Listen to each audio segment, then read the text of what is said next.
So, hello everybody. So nice to see everybody. And it's great to be back in Southern Virginia and really special to be here at Tidewater Community College. And now most people call me First Lady, but to one group of students at Northern Virginia Community College, I am first, foremost, and forever their writing professor, Dr. B. So no matter where I go, I think I feel most at home at community colleges. And so thank you to President Constant for your warm welcome. And yes. And as a military mom, I'm grateful for how much Tidewater is doing to support veterans and other military-connected students. Actually, I just met one of the veterans that was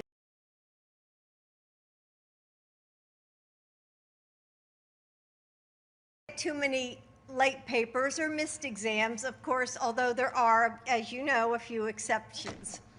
But I have to tell you, a few semesters ago, it was early in the morning, and I got this text, and it said, and I quote, "On my way to the hospital to have my baby, my research paper's going to be late." To which I replied, "Excuses, excuses." Now, this woman in my class, she served as an interpreter for our military in war zones. And she had come to America to start, a new life with her family. And in the midst, I couldn't believe it, but in the midst of labor, here she was, worried about getting in her paper on time. Now, I know that she's a special example, but her commitment, and you know this, certainly isn't unique. And veterans and single parents, first-generation students, refugees, my students, like all the students here, I'm sure, come from every walk of life. They show up, they don't complain, and all they ask is for one thing in return: the chance to work hard and build a good life for themselves and their families. And that's exactly what community colleges like Tidewater give them. Our schools accept everyone, regardless of age or race or income or family legacy. And they offer classes that are flexible, so students don't have to choose between work and school. They train for real-world jobs, like I just saw in the lab. They tailor to the communities they serve. Or they provide a strong foundation for those students who want to go on to, to a four-year degree. Community college graduates provide more security for their families. They invest in their local schools and businesses, and they bring needed skills to our workforce, helping us to meet the challenges of the 21st century. That's why we need 2 years of free community college. Thank you, Mr. President. And when we give all Americans the chance to learn from preschool to community college, it will create a ripple effect that is felt by every single one of us. There is no greater investment than we can make than in education, as we all know. And we must provide support and resources so that our students can make it across the finish line. Joe knows that. He saw it in his classes when he taught law school. And he's heard it from me every single day when I finish teaching my classes. But it's not enough to know. It takes action. And what drew me to Joe all those many years ago was his strength. And beneath his kindness and his charm and his good humor is a man who keeps his promises. He does the necessary work and shows up when it matters. And today, the American Rescue Plan, the American Jobs Plan, and the American Families Plan will work together to deliver the future we need. He's going to deliver on our promise of opportunity for all Americans. with universal preschool, quality public schools, and free community college. Our country is going to rise together. And we see that in the story of our next speaker, Jaden Williams. And when she was a senior in high school, she started taking classes at Tidewater. And today, she's part of the TCC STEM Promise program, whose mission is to create a large and diverse STEM workforce. So, as you all know here at the community college, it's all about good paying jobs. And Jaden has made the president's list and the dean's list and is well on her way to a career she loves. Jaden, we are all so proud of you. So please help me welcome Jaden Williams.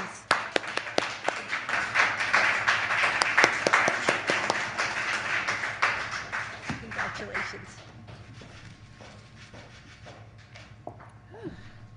Hello, everyone. I'm just so honored to represent Tidewater on this day because of what this school means to me.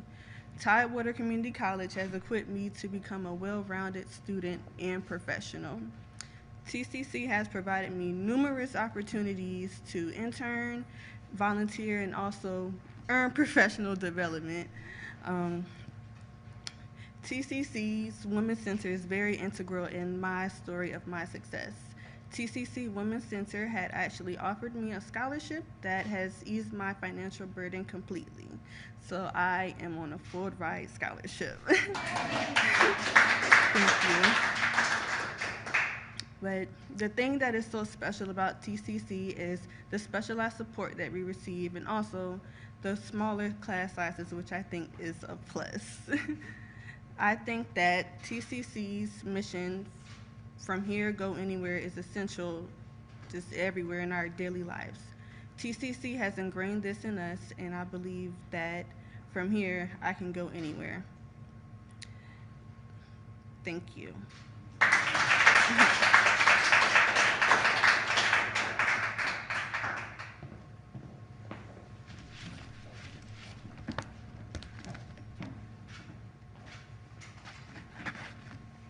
My name is Joe Biden. I'm Jill's husband.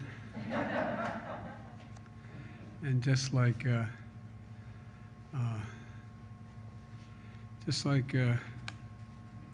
lovely lady in blue over here is a professor at community college, my wife also works for your husband. And thank you for the warm welcome day at the airport. Appreciate it very, very much. And Tim Kaine, one of the great senators and a great, great friend, and a guy I've relied on most of my career when I was in the Senate. We worked together, and as vice president, and now is Bobby Scott. Bobby, thank you for everything you do. And Congressman Laura, we got to meet when you were in uniform, I think, if I'm not mistaken. And you're doing a great job, and thank you for being here. And to all the faculty and the management and the folks here at the community college. You know, one of the things that that I really found interesting, Jaden, is that the major you took, cybersecurity.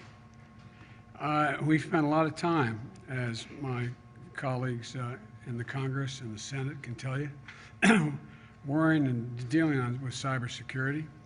And it's really important that we get this under control. We have the best trained people in the world, and you're going to be among them. I'm here today at Tidewater Community College to talk about America's Family Plan, and that I announced last week. A once-in-a-generation investment in our families, in our children, that addresses what people care most about and most need. The investment we need to win the competition with other nations in the future, because we're in a race. We're in a race. It all starts with access to good education, as you all know. When America made 12 years of public education universal in America in the early 1900s, it made us the best educated nation in the world, and you saw the benefits that came from that. But the rest of the world's caught up to us. The rest of the world's caught up to us. They're not waiting. And 12 years is no longer enough to compete with the world in the 21st century and lead the 21st century. That's why my American Families Plan guarantees 4 additional years of public education for every person in America, starting as early as we can. We were at an elementary school earlier today, and what we're talking about here means universal high-quality preschool for 3- and 4-year-olds, not daycare, preschool. And the research has shown here at the great universities in this state and others that children of that age who go to school, they are far more likely to graduate from high school and continue their education beyond that, rather than start off behind the 8 ball if they come from families that don't have educations, college educations. You know, a lot of kids start kindergarten hearing 1 million fewer words haven't spoken than other families, and it's an unfair disadvantage. But every child is capable. Every child is capable of learning. So we just visited, by the way, a 5th grade classroom in Yorktown earlier today, where the students are back together with their classmates and teachers in school. And we saw what being in school means for those kids.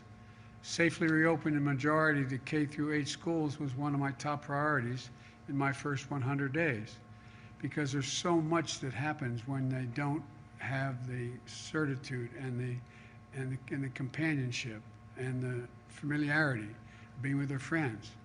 There's an awful lot of need in this pandemic for mental health facilities and counseling. We met that goal by working with the governor here to get educators and school staff vaccinated and to get them the resources they needed to open up safely. And I often said that children are the kite strings that keep our national ambitions aloft. We say all those kids, well, they're all our children. They're all our children. And they are the kite strings that literally lift our national ambitions aloft. So we've got to invest in them, invest in our children, to invest in the future. We can't stop there. We're going to add 2 years of community college on top of that. You just heard Jill talk about community colleges and how it can change lives. Well, students here at the community college across the country know why.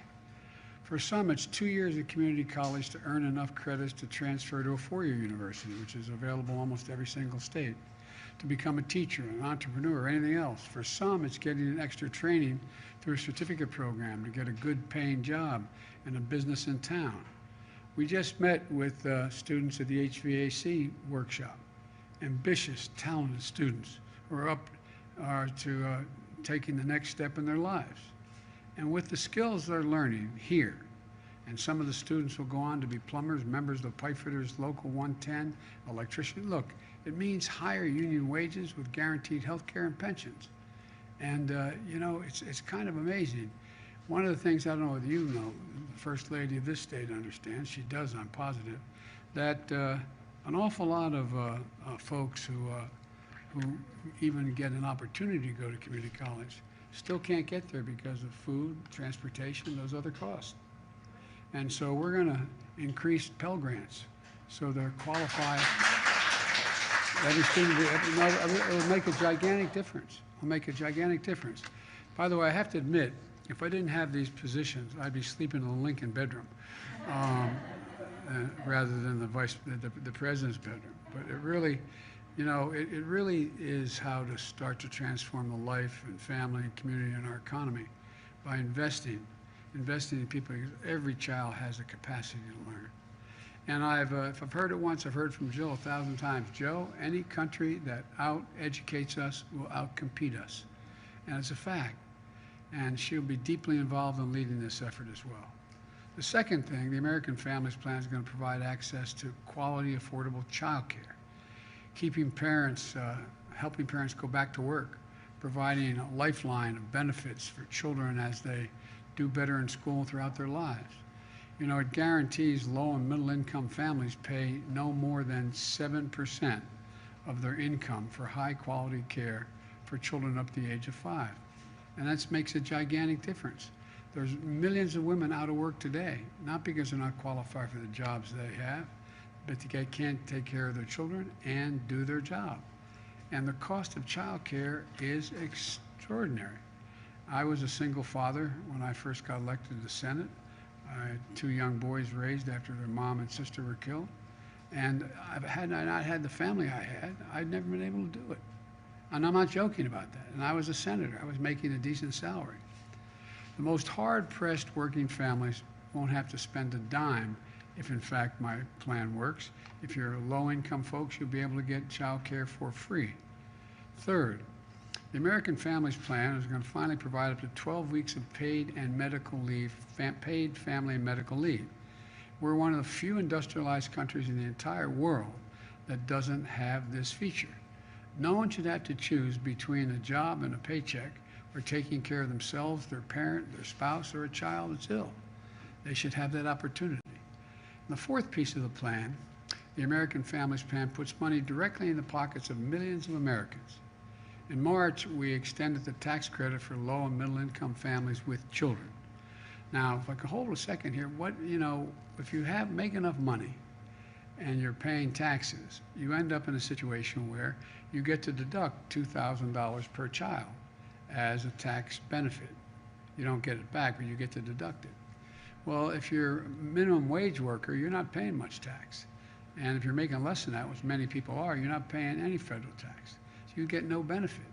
So we put in place, and a number of my Republican colleagues share the view too, although none are voting for it, but I think they share it as well. And that is up to $3,000 per child 6 years and older, and $3,600 for a child that is over 6 years, under 6 years of age. That means 2 parents and 2 young kids, they get a check back from the government for $7,200 in their pockets, which they're doing now, which can help them take care of your family. And it will benefit more than 65 million children.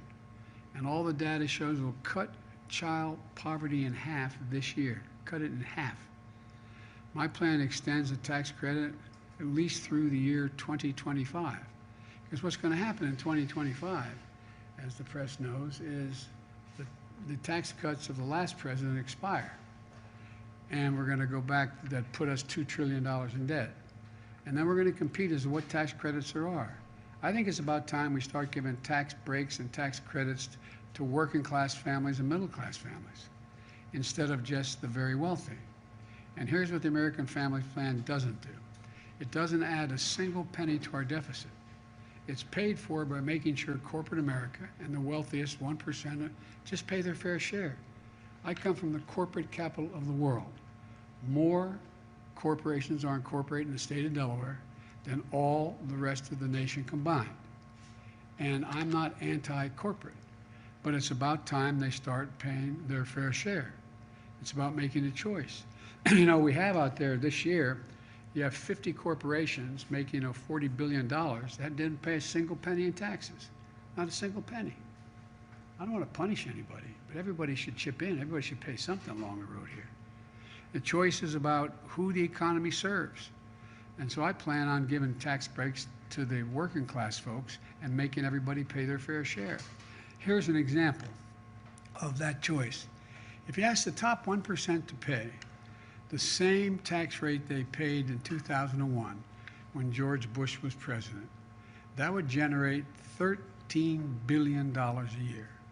Now that's enough for us to take around 11 of that $13 billion and provide for 2 years of community college free for every student in America. So what's fair? Go from 36 to 39.6% like it used to be, and be able to take care of what's better. Just think about it in terms of what's better for America, not Democrat, Republican, individual. What's going to grow America more? What's going to grow America more? What's going to make us more competitive, stronger? What's going to make us better educated? So for folks at home, I'd like to ask a question. Do we want to give the wealthiest people in America another tax cut? Or do you want to give every high school graduate the ability to earn a community college degree on their way to good paying jobs or on their way to 4 years of school in industries of the future? Healthcare, IT, cybersecurity, you name it. Look, another example. For too long, we've had a 2-tiered tax system. Working families pay taxes they owe on the wages they earn, while some of the wealthiest Americans avoid paying anything close to that fair share. My plan revitalizes and the capacity of the IRS to crack down on. There's a number of studies from the former Secretary of Treasury on that millionaires and billionaires are able to avoid taxes and cheat in avoiding those taxes because we have so few agents in the IRS. The consensus is if you increase the disclosure requirements for banks and financial institutions on accounts of the wealthiest Americans to reduce tax cheating, you will have two steps. Two steps would recover $70 billion per year that currently goes unreported and unpaid. Now, we've been hearing about this for the last 10 years. Instead of cutting the number of agents, we should be increasing the number of agents. Not hounding anyone, just being able to get access to information and shut down all the tax havens from the islands to, anyway, I won't go into it. I get a little carried away with this. But look, and we can take this money, and pay for universal pre-K for every 3- and 4-year-old in America. So what is better? Making people just pay their fair share? Paid family leave, child care cost of working families, maximum of 7% of their income. Again, it's a choice. It's more important to shield millionaires from paying their fair share, or is it more important that every child gets a real opportunity to succeed from an early age and ease the burden on working families? Third, we have a loophole in our tax system called stepped-up basis. It's also known as a trust fund loophole. For example, if I had $1 million in stock that I bought and it made $1 million, and I was going to cash it in, I'd have to pay capital gain on that $1 million. But if, God forbid, on the way, go back to where I was, on the way to where we're talking about, on the way to cash in my stock, I got hit by a car and got killed, I can leave it to my daughter, and she pays no tax. A tax that was owed 2 seconds earlier. It's not an inheritance tax. It was a tax that was owed two seconds earlier. But that's what stepped-up basis means. It's a person passes away and leaves the stock in their son or daughter. Son or daughter don't have to pay anything on that multi-million-dollar gain when they sell that stock. And that's worth a lot of money. Look, it may be decent and honorable people, and they are. But the last thing Americans with the amount of wealth needs is another tax break. We need to make a choice of eliminate the loophole. Only the gains above people making $2 million a year, a couple. A rate of capital gains rate for people making more than $1 million a year, which, by the way, would affect 0.3% of all taxpayers. 0.3% of the top 1%. And close another loophole, like the real estate investor loophole. The wealthiest simply paying the same rate on their wages and investment income that raises $40 billion a year for the next 10 years. The reason I'm bothering to do this is I keep hearing on the press, Biden's going to raise your taxes. Anybody making less than $400,000 a year will not pay a single penny in taxes. And we will not increase the deficit either, unlike the last gigantic tax cut, which increased the deficit by $2 trillion. It's about balancing the system and growing the economy. It would mean wealthy investors no longer pay lower marginal tax rates than their secretary pays, their secretary in their office. Do you want to know what that would do? That would take that money and extend the life-changing middle-class tax cut and put it in place for American Rescue Plan and expand child care tax credit. I mentioned earlier that's $1,700 in the pockets of a family with 2 kids for now through 2025. Look, just closing these loopholes by taxing investment income at the same rate as wages for the wealthiest Americans would have enough to extend this again through 2025. So I ask again, is it more important to keep these tax loopholes for millionaires? They're good people, they're not bad folks. Or would we rather put $7,200 in the pockets of working moms and dads every year if they have 2 children? Folks, trickle-down economics has never worked. For too long, we've had an economy that gives every break in the world to the folks who need it the least. It's time to grow the economy from the bottom up and the middle out. We can choose to give hard-working families a break, a tax break in effect. We can choose to invest in our students. We can choose an economy that rewards work, not just wealth, and that chooses the choice I'm making, and the vast majority of American people support, is let's give people a shot. Given even half a chance, the American people have never, ever, ever let their country down. Imagine if we give them a full chance. Imagine what it would mean for them and their families and for our country. We're the United States of America.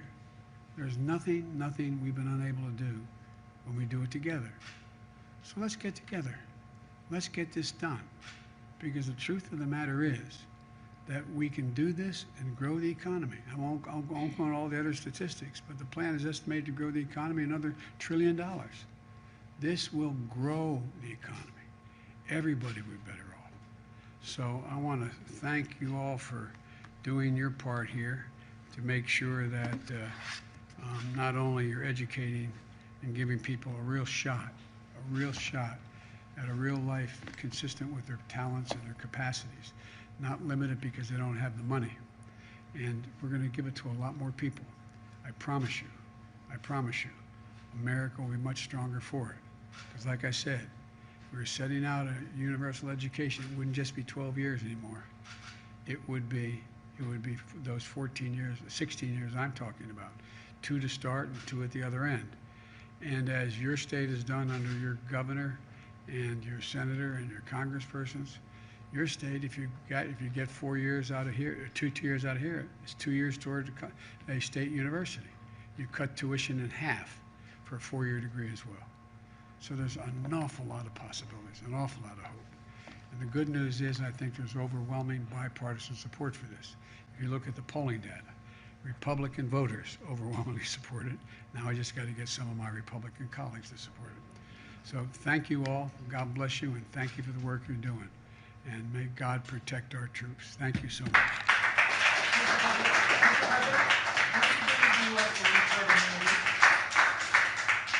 When do you believe the U.S. will reach herd immunity? I think by the end of the summer, we'll be in a very different position than we are now. As you know, I've worked very hard to make sure we have over 600 million doses of vaccine. We're going to continue to make sure that's available. We're going to increase that number across the board as well, so we can also be helping other nations once we take care of all Americans. And what's happening now is all the talk about how people were not going to get shots, they were not going to be involved. Look at what that was. We were told that was most likely to be among people over 65 years of age. But now, people over 65 years of age, over 80%, have now been vaccinated, and 66% fully vaccinated. And there's virtually no difference between white, black, Hispanic, Asian American. And so, because what we've done under some criticism is we have expanded access to vaccinations to familiar places, 40,000 drugstores now. Also, all of the community health centers that are available all across the nation, mobile units going out, and it's getting better and better and better. And so that's why we're leading the world. When I got elected, I said in the first 100 days, we'd get 100 million people vaccinated. I was wrong. We got 230 million vaccinated. I think you'll see, and there's a debate, you know, and I'll end with this. There's a debate into what constitutes herd immunity. Is it 70% of the population? Is it 68%? Is it 81%? The point is that by the end of the summer, right now, every single person 16 years or older doesn't have to wait in line, can show up and get a vaccination now. My plea to everyone, get vaccinated now, please. Thank you.